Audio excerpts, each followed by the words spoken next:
I'm friends with two crazy South African boys who decided to make social media platforms. And we were collaborating on this for quite a while. We were trying to make social media platforms that were healthy.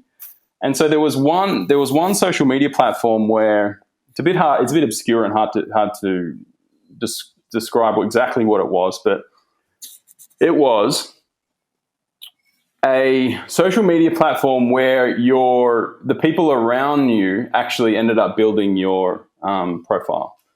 So people would write letters about someone, and then it would be an aggregation of these letters, and then you could go there and get a view of who someone was, but seen from the outside.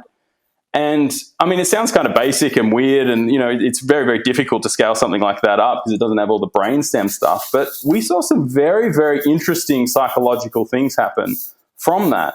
I went around and shot interviews with people who were using this, and I was able to make every one of them cry just with one single question. One question, you would find one letter that said something, and you would ask them about it, and they would seriously cry, and they would be so fascinated about the way that the world viewed them that, if you look behind the scenes, you could see that everyone was looking at their own profile and rereading their own letters and things like that. And the other thing is the process of writing about someone else was very therapeutic for people. It was almost like gratitude for having these people in their lives. And so I found that very, very interesting. As I said, you can't scale those sorts of things up. It's not sugar and fat, but it taught me a lot about the psychological interface that we have with our current social media platforms. And I think it's something in that cultivation and presentation of a constructed persona, and actually analytically doing that rather than it naturally happening is very, very, very unhealthy. Yeah, this is fascinating. And by the way, that doesn't sound at all strange to me. It's not surprising to me that this hasn't taken over social media space, but there is something, your social group in a 300 years ago, your social group has leeway to reflect back at you things that you do need to know about yourself out of genuine concern for you. And it may do this by mocking you, right? Your friends may have a good laugh about something about that you do that you don't realize is a thing. And that good laugh may be kind of painful, and you may laugh along with them or you may not. But the point is, if you have a group in which everybody agrees, hey, we like you or you wouldn't be here. Yeah. Right. So if we're mocking you about this thing, it's not because we've changed our mind about you, right? It's part of it. It's like a mirror. It's like an intelligent mirror that doesn't cause you to obsess on something that's actually not important because you can't figure out what it is. But it's actually, if done by the more decent your friend group, the better job they will do at letting you know what you need to know and insulating you from things that are probably not in your interest to know.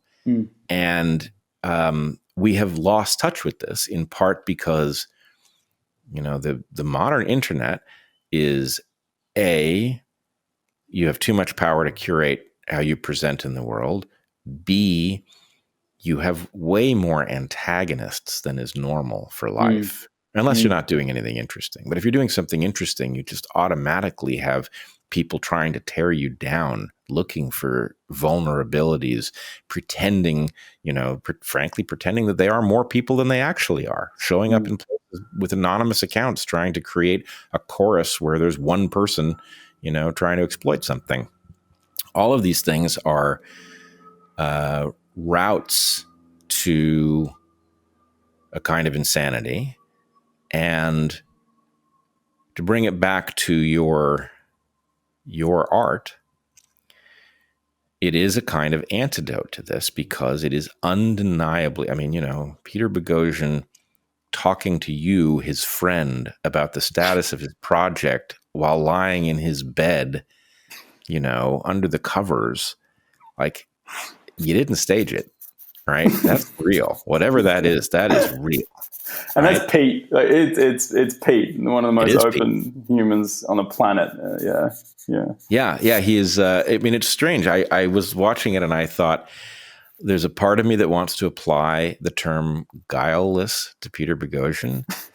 It's not the right term, No. right? He is like a noble, impish. He's like you know what he is? He's like the coyote character or raven character from Native American myth. You know, the sort of mischievous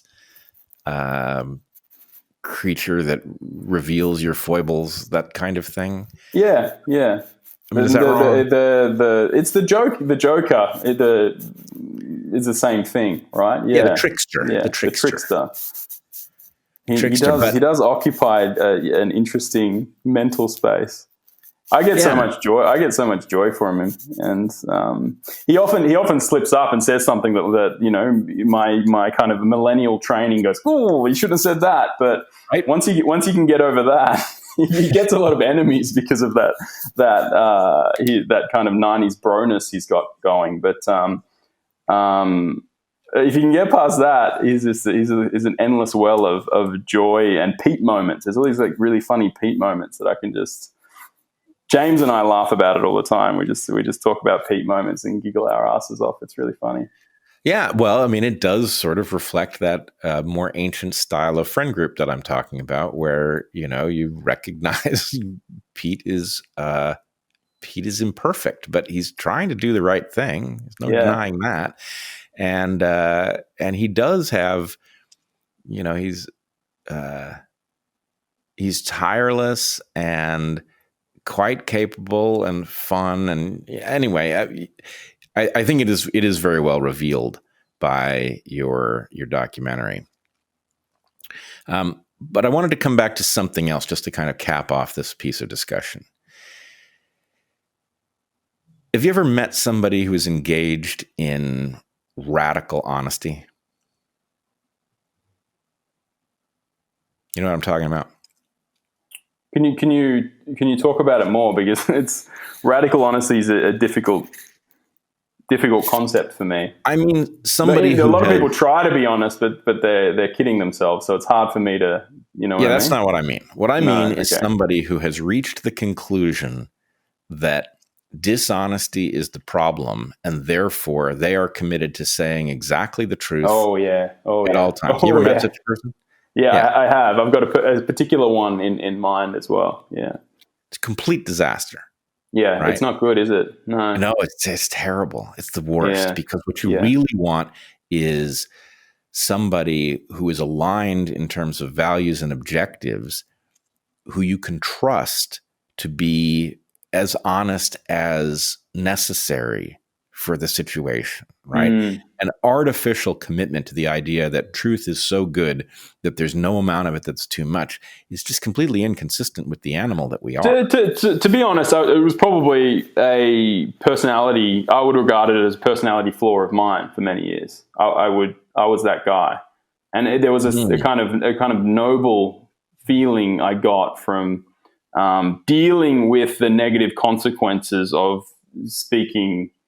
What I thought to be the truth. And so people would recoil and friendships would break down and things like that. And then I would stride on going, I told the truth. I did my duty. But I guess, in more recent years, I kind of see that as a mistake or kind of, I mean, it's egotistical in itself in some way, because you are thinking that you are noble and better. And it's not living in concert with. It's not living skillfully. Maybe that's probably a nice way to put it. Let's put it this way: it leaves a lot of value on the table. It destroys some value that doesn't need to be destroyed. And yes, that's probably it as well. I think that the progression towards the things I wanted in life, and it's not a matter of lying to get those things, but it's a matter of just biting your tongue. And sometimes. Well, I mean, I think you can get to the problem with it with a reductio ad absurdum, right? The point is, there's lots of things that we do as a function of our culture, which could be read as dishonest, right? You closed a door before using the toilet, right? Oh, what are you hiding? Well, nobody's confused about what you're hiding. You're not misleading anybody. Yeah. It's just that, hey, if we all close the door when we use the toilet, then we don't have to think about somebody else using the toilet, and life is better. And the point is, is it dishonest? Arguably, but not in any meaningful way, right? Likewise, Pete said, maybe I shouldn't share this. Oh, no, I won't share this. But Pete's got a crass way of saying that, and I think this is interesting because I think that the way that James goes about his business is too radical with what he sees as honest.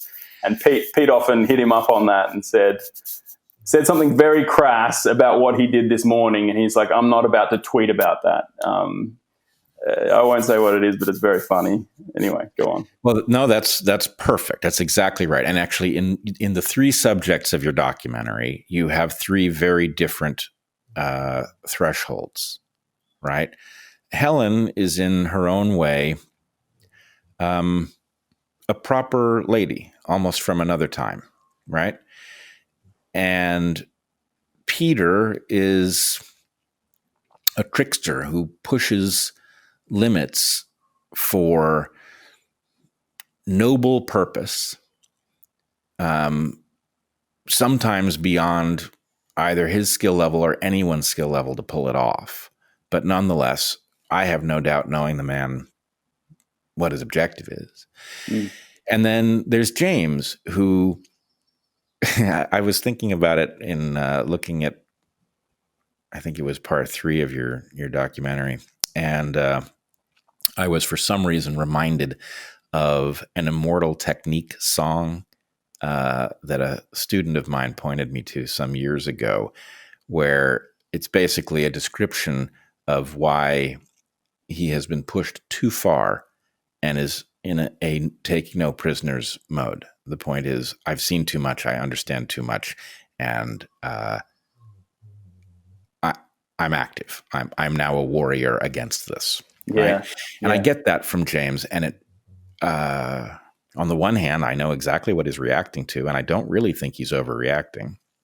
On the other hand, is it the best use of the tools at his disposal with respect to achieving the values that he's targeting? We have so many conversations about this. Yeah. A lot.